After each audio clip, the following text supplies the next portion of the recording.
Hello everybody, and once again welcome back to Financeable YouTube channel.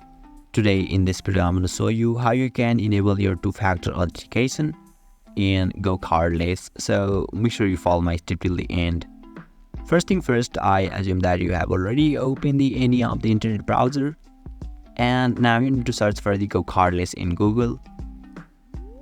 So once you do that, you can see there is a link at top on in the screen. So let's tap on the GoCardless and you'll be redirected to the official page of the GoCardless. So you can see I haven't logged in yet. So let's tap on the three lines which is at the top left corner of this home page. So let's tap on the login, and now you can see I have logged in here. So now you'll be able to see the interface or dashboard of the GoCardless, and you can see there is a settings option at the top right corner of this dashboard.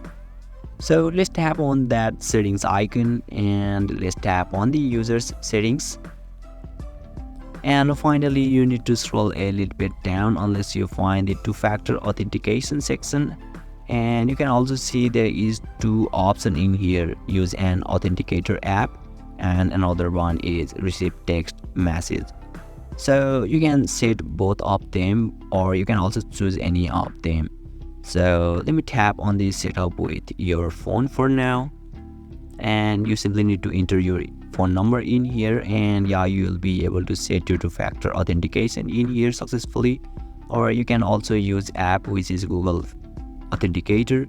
So just tap on the set up with an app, and you simply need to copy the code and yeah, basically complete fewer formalities, and you'll be able to set up your Google Authenticator in here successfully. So basically this is how you can enable your two-factor authentication on GoCardless. And if you still encounter any issue during this process, feel free to leave a comment and I'll be happy to assist you.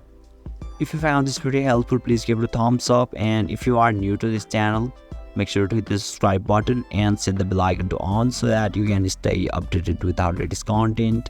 Thank you for watching, and I'll see you next time.